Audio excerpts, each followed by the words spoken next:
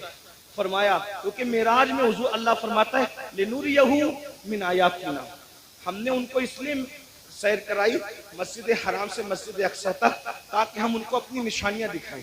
یہ نبی کا دیکھنا ہے، نبی کا دیکھنا ہے۔ جہنم میں لوگ بعد میں جائیں گے، نبی پہلے دیکھ رہے بے شک ہیں۔ جہنم میں لوگ بعد میں جائیں گے، نبی پاک پہلے دیکھ رہے ہیں۔ توجہ کریں، یہ نبی کا دیکھنا ہے، یہ نبی کے دیکھنے کی شان ہے۔ پھر بھی کچھ لوگ کہتے ہیں کہ نبی کو غیب کی خبر نہیں۔ میں نے کہا نادان، اگر یہ غیب نہیں ہے تو پھر غیب کسے کہتے ہیں؟ حضور دیکھ رہے ہیں۔ جہنم میں جانے سے پہلے جہنمیوں کو اللہ دکھا رہا ہے۔ فرماتے ہیں ہم نے دیکھا کہ جہنم کے اندر کچھ لوگوں کی چمڑیاں آگ کی کینچی سے کاٹی جا رہی، آگ کی کینچی سے، اور وہ چیخ پکار رہے ہیں اور ان کی چیخ سنی نہیں جاتی۔ کیسے سنی جا سکتی تھی؟ رحمت للعالمین ہے۔ حضور فرماتے ہیں جہنم کی آگ کی کینچیوں سے چمڑیاں کٹ رہی تھی۔ اس پہ ذرا دھیان دیں، دنیا کی آگ نہیں اور دنیا کی کینچیاں بھی نہیں، جہنم کی آگ، جہنم کی کینچی اور چمڑیاں کٹ رہی، وہ چلا رہے ہیں۔ میں نے پوچھا جبریل یہ کون لوگ ہیں؟ اس میں مرد اور عورتیں ایک ساتھ تھے، وہ ننگے تھے، مرد اور عورتیں ایک ساتھ تھے، ننگے تھے، ان کی چمڑیاں کٹ رہی تھی آپ کی کینچی سے اور چلا رہے تھے۔ پوچھا جبریل یہ کون ہے؟ جبریل امین نے کہا یا رسول اللہ صلی اللہ علیہ وآلہ وسلم، یہ آپ کی امت کے وہ لڑکے اور لڑکیاں ہیں، وہ مرد اور عورتیں ہیں جو سج دھج کر گھروں سے اس لیے نکلتے تھے، لڑکے اس لیے سج کے نکلتے تھے کہ ان کو لڑکیاں دکھیں، اور لڑکیاں اس لیے سج دھج کے نکلتی تھی کہ ان کو لڑکے دکھیں، اور ایک دوسرے کے فتنے میں بدکاری میں مبتلا ہو جائیں تو یہ ان کو آگ کی کینچی سے آج کاٹا جائے۔ دیکھیے سجنا سنورنا برا نہیں ہے، لیکن اس لیے سچ کے نکلنا کہ لوگ میری طرف گناہ کے حوالے سے مائل ہوں، بدکاری، ورنہ سچ کے نکلنا تو میرے نبی کی سنت ہے۔ بے شک ام المومنین سیدہ عائشہ صدیقہ فرماتی ہیں کہ جب حضور گھر سے نکلتے تھے اگر آئینہ میسر نہیں ہوتا تو حضور پانی میں اپنی شکل انور دیکھا کرتے تھے، تو میں کہتی تھی حضور آپ بھی؟ تو آقا فرماتے ہیں عائشہ اللہ حسن والا ہے اور وہ حسن کو پسند کرتا ہے، اگر کوئی بندہ گھر سے سج سنور کر زینت کے ساتھ نکلتا ہے تو جس کے پاس جاتا ہے اس کی بھی اور جو جاتا ہے اس کی بھی اللہ دونوں کی مغفرت فرما دیتا ہے۔ ہمارے یہاں تو نماز کے لیے بھی سج سنور کر مسجد جانے کا حکم ہے، لیکن افسوس اس بات پر ہے سجنے پر اسلام اعتراض نہیں کرتا، سنورنے پر اسلام اعتراض نہیں کرتا، زینت کرنے پر اسلام اعتراض نہیں کرتا۔ اسلام یہ کہتا ہے کہ اچھی نیت کے ساتھ زینت کرو، یہ نیت سے زینت کرنا، عطر لگانا، خوشبو لگانا اور اپنی شکلوں کو سنوارنا کہ معاذ اللہ مرد اس طرح سے کرے کہ عورتیں ان کی طرف متوجہ ہو اور بدکاری میں مبتلا ہو، اور عورتیں اس لیے سجے سورے کہ مرد ان کی طرف متوجہ ہو کر بدکاری کے اندر مبتلا ہو جائے۔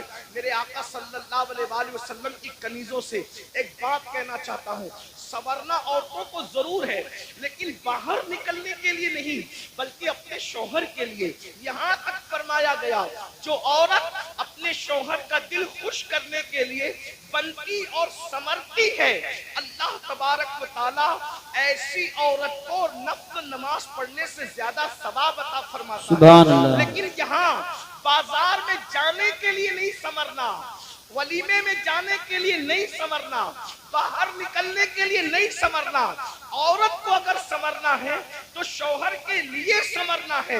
اور ایک بات بھی اپنی بہنوں سے کہہ دوں، اللہ کے رسول علیہ السلام نے تو یہاں تک فرمایا جو عورت عطر اور خوشبو لگا کر اپنے گھر سے نکلتی ہے کہ وہ خوشبو مردوں کو اپنی طرف مائل کرتی ہے، ایسی عورتیں قیامت کے دن زانیہ عورتوں کی حیثیت سے اٹھائی جائے گی۔ اللہ اکبر، زناکار عورتوں کی حیثیت سے اٹھائی جائے گی۔ عورتوں کو باہر نکلتے وقت تو خوشبو بھی نہیں لگانا چاہیے اور برقع بھی ان کو ایسا پہننا چاہیے کہ اتنا ڈھیلا ڈھالا برقع ہو کہ ماں اللہ اکبر کہ پہننے والی عورت جو ہے وہ اس کا جسم چھوٹا ہے یا بڑا ہے، اس کا جسم دبلا ہے یا موٹا ہے، اس بارے میں کسی کو اندازہ نہ ہو۔ اتنے ڈھیلے اور اتنے بھدے کپڑے پہننے چاہیے برقعے کے حوالے سے. لباس اچھا پہنو لیکن برقعے کا کپڑا بھدا ہو, برقعے کا کپڑا چمکیلا نہ ہو, برقعے پہ ڈیزائن نہ ہو. امام غزالی رحمت اللہ علیہ نے آج سے 900 سال پہلے فتویٰ دیا تھا کہ ڈیزائن والا برقع پہننا جائز نہیں ہے. 900 سال پہلے عورتوں کو ڈیزائن والا برقع پہننے سے منع کر دیا گیا, اور آج تو برقعے کے ڈیزائن تو دیکھو کہ معاذ اللہ جو نہیں دیکھنے والا وہ بھی دیکھنے لگے. یہ کیفیت ہے, یہ حالات ہیں. اس لیے میں اپنی بہنوں سے کہوں گا, دیکھو یہ دنیا ہے بہنوں, یہ دنیا ہے. ایک جملے کے لیے اپنی آخرت برباد مت کرو.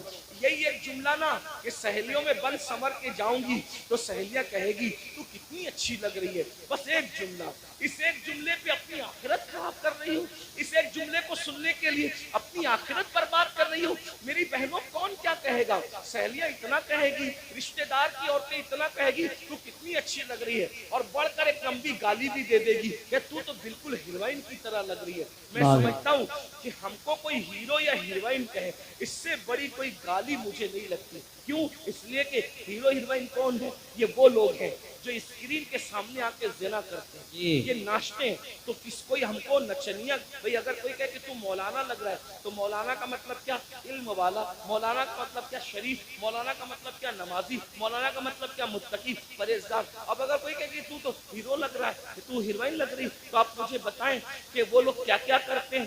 میں کسی سے نفرت نہیں کرنے کی بات کر رہا ہوں, میں کوئی نفرت کی بیج نہیں بولنے آیا ہوں, لیکن ایک بات کہتا ہوں, اسکرین پر آ کر کے زنا کرتے ہیں کہ نہیں کرتے؟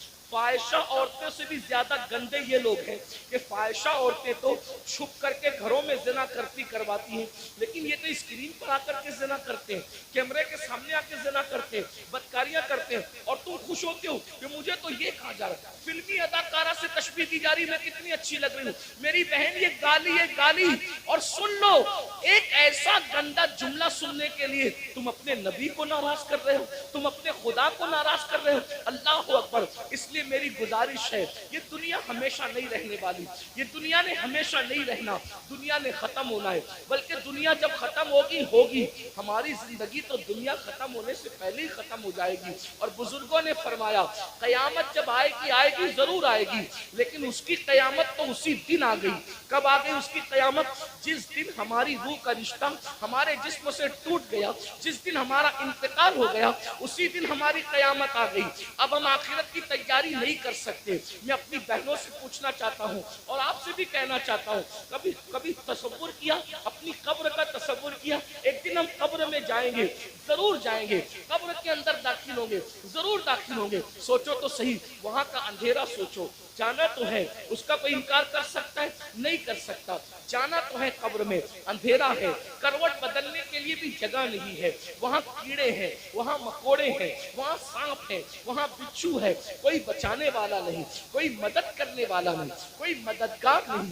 ذرا میرے بھائیوں غور کرو, میری بہنوں غور کرو, وہ وقت کیسا ہوگا. تھوڑی دیر کے لیے, ایک لمحے کے لیے تصور کرو, وہ وقت کیسا ہوگا جب ان گورے گورے خوبصورت نرم نازک گالوں کو قبر کے کیڑے کھا رہے ہوں گے. قبر کے کیڑے جب ان کو کھا رہے ہوں گے, اس وقت کیفیت کیا ہوگی. ہاں, یہ آنکھیں جس پر غرور اور تکبر اور گھمنڈ کرتے ہو, ان آنکھوں کو قبر کے کیڑے پی چکے ہوں گے, اس کے آنسو پی چکے ہوں گے, اس کے دیدے پی چکے ہوں گے. اور اللہ اکبر, یہ جسم, یہ نرم اور نازک جسم جس پہ بڑا گھمنڈ ہے انسان کو, اس کی چمڑی, اس کا گوشت, ہڈیاں سب قبر کے کیڑے چٹ کر جائیں گے. اس وقت ہمارا کیا بنے گا. اس لیے میرے بھائیوں, میری بہنوں, اللہ سے ڈرو, ان سب چیزوں کی معلومات حاصل کرو کہ اللہ کا عذاب کیا ہے, اللہ کی عذاب کی شکلیں کیا ہے. اور آج میں تو یہ کہتا ہوں, قبر میں جو عذاب ہوگا وہ تو ہوگا, قبر میں جو سزا ملے گی وہ تو ملے گی, جہنم میں جو ملے گی وہ تو ملے گی, لیکن دنیا میں سزا اللہ دے رہا ہے. آج دنیا کے 90% لوگ جو ہیں بے چین ہے, بے قرار ہے, مضطرب ہے, وہ لوگوں کو سکون نہیں ہے.